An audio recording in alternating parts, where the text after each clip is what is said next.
Tonight on Sports Saturday, the Crimson Tide is galloping to the Bluegrass to try and trip up the top-ranked Cats. Would Bama be the bug or the windshield? I'm just doing this so I don't get fined. And the Pearl of Great Price resurfaces in Knoxville. Could the Tigers send him back to his new home with a win? I don't want any other team in the SEC to do well. We have the full SEC Hoops recap. Plus, Blake Sims is talking his NFL future. Who's he comparing himself to at the next level? Whatever I got to really do just to help my team. So come right this way. Quiet down. You know, on second thought, get fired up. Because we're getting weird. We're dressed to the nines and starting right now. Don't believe me, just watch. Hey, everybody, attention, college students. Lots of you. How would you like to win $18,000?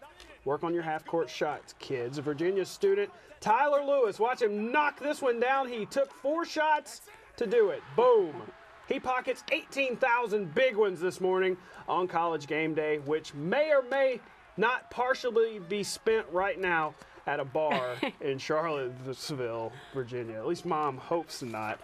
He's not celebrating tonight, though, because Duke knocks off Virginia, knocked them from the ranks of the unbeatens as well. With that, we say welcome in, everybody, to Sports Saturday. I'm BJ Millican. And I'm Jenn Chapman, and that might lessen the blow for him particularly. I mean, yeah. $18,000. Yeah. Oh, that's awesome. That's a big chunk of change.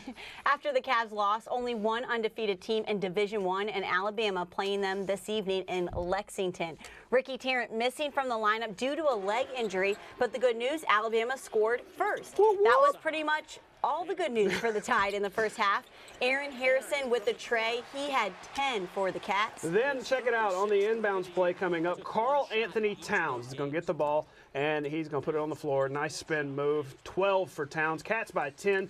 Rodney Cooper took 3 shots all game, Jen. This is his only basket. Bama hit 4 of 16 from behind the arc.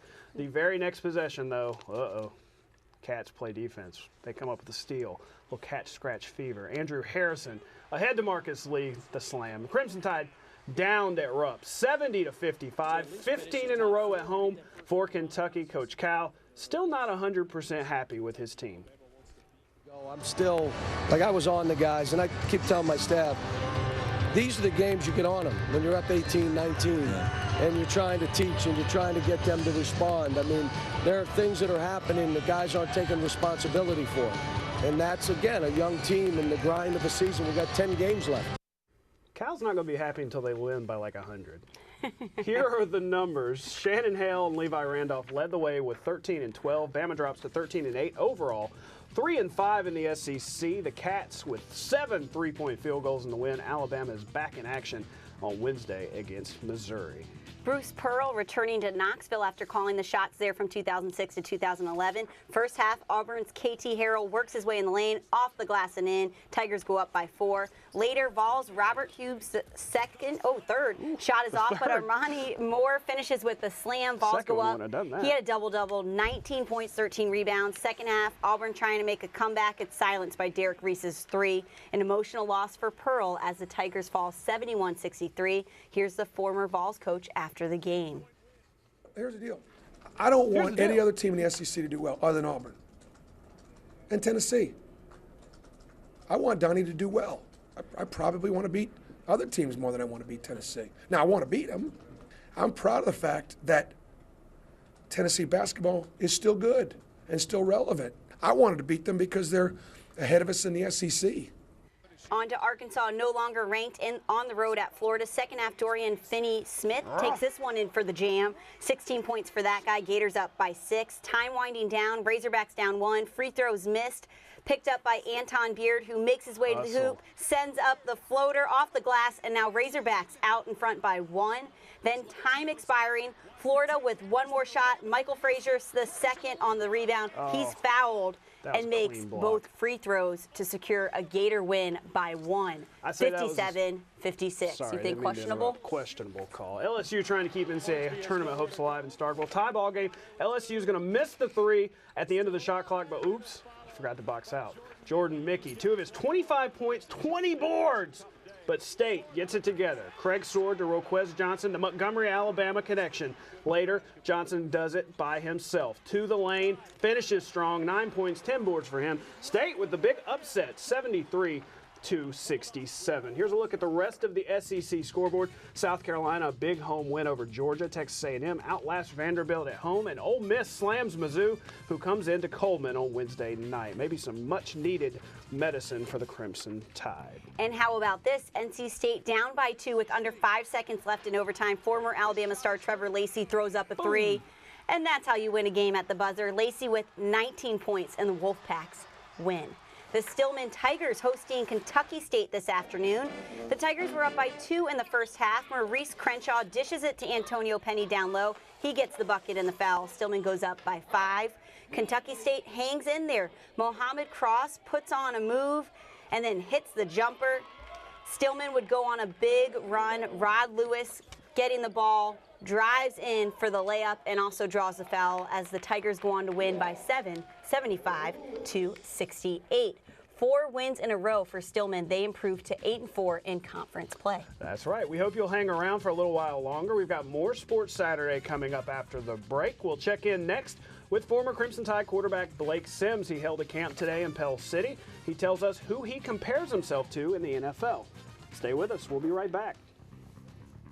3 Alabama commits were named to the 2015 Parade All-America high school football team. Central High's Lester Cotton, one of them. The 6'4", 325-pound offensive lineman had 223 pancake blocks this season. Joining him, Richie Pettibon was on the first team, and Minka Fitzpatrick, cornerback, who was on honorable mention as well. So some future stars in Crimson Tide, but one former star in Crimson holding a youth camp today in Pell City. It's weird to say that, isn't it? That Blake Sims is now former Alabama player Blake Sims, but I guess he is. And he was busy today with the kids. He said that even though he's still working on getting ready for the NFL Combine in a few weeks, he feels it's important to give back to the kids and pass on the skills that he's learned at Alabama. He's also serious about being a quarterback at the next level, but has a player in mind in case that doesn't work out. First, being a starting quarterback. If I'm not a starting quarterback, hopefully I can just play like Randall Cobb from the Packers, play in the backfield, play in the slot, just something, just whatever I got to really do just to help my team. I can play in any offense. I think I have proven that. In high school I played in the spread, and in college I played in the pro style. So I think that's like gives me an extra boost and good advantage on some quarterbacks. Good for him. Odds are out for the Heisman Trophy next year. If you're a betting man or woman, you can get Alabama's Derrick Henry for 14-1 odds. That's tied for 9th on the list. Ohio State's Ezekiel Elliott is the favorite at 6-1. Dak Prescott and Leonard Fournette are installed at 7-1 odds. On the eve of the Super Bowl, Arkansas head coach Brett Bielema has said he was a candidate for the Miami Dolphins job back in 2012 when Bielema was the head coach at Wisconsin. However, Bielema wanted to draft his Badgers quarterback Russell Wilson. The Dolphins balked at the idea, saying the 5'10" QB would not succeed in the NFL. Well, Bielema said he didn't want the job, and now he's at Arkansas, and Wilson making back-to-back Super Bowl appearances with the Seahawks. So guess who was right on that one? And with the 49th Super Bowl tomorrow night in Phoenix between the New England Patriots and the Seattle Seahawks, tonight the league's best were recognized at the NFL Honors Show, basically like the Grammys for the NFL. Former Alabama assistant coach Bruce Arians was named head coach of the year, becoming the first coach to win the award multiple times in 3 years with different teams, the other being 2012 with the Colts. The Packers' Aaron Rodgers was named MVP, and Rob Gronkowski of the Pats beat out Rolando McClain and Julio Jones for Comeback Player of the Year. Aaron Donald beat out C.J. Mosley as Defensive Rookie of the Year. There you go. The Hall of Fame class of 2015 also announced tonight. Here it is. 80s, 90s, and early 2000s staples such as Junior Seau, Charles Haley, Tim Brown, and the Bus, Jerome Bettis, get the call tonight. Much more coming up on Sports Saturday. We hope you stick around. We're going to be right back. We're back, and we're down under, mate. The Aussie Open final early this morning when everybody was asleep. Maria Sharapova and Serena Williams going head-to-head. Serena dominant in the first set with that big cross-court backhand. And here's your championship point. Serena, she wins her 6th Australian Open title and 19th Grand Slam title. Good for her. You might say, Jen, that she had a good day.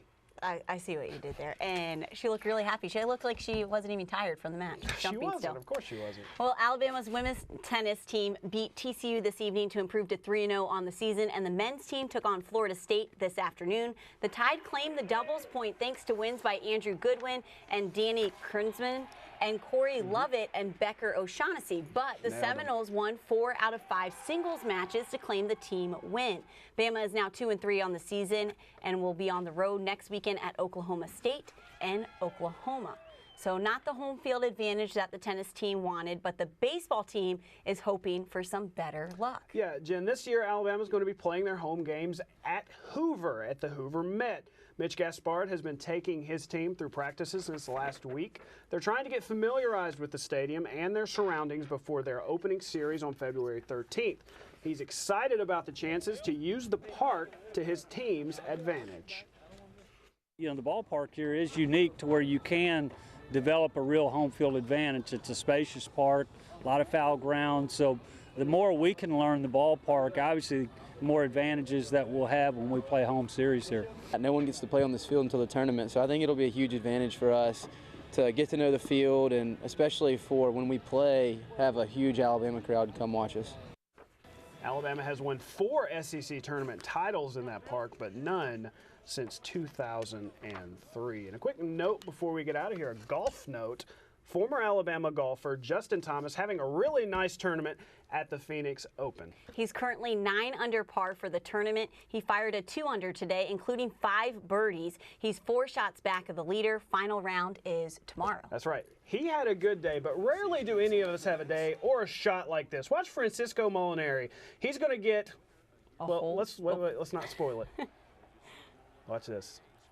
That is a hole in one on the 16th hole. If that wasn't good enough, what is he showered with, Jen? Beer? Beer! Nice job, Francisco. He doesn't care. He just got a hole in one. He is Bring psyched. it. Those fans out in Phoenix are nuts, though. We saw some of them in our opening montage. They're crazy. Well, they've got so much going on this weekend. They really do. They should just cancel classes next week, let everyone recover. Why not? Super Bowl tomorrow. We'll have a show tomorrow, Sports Sunday. Good night. Thanks for watching, everybody. Good night.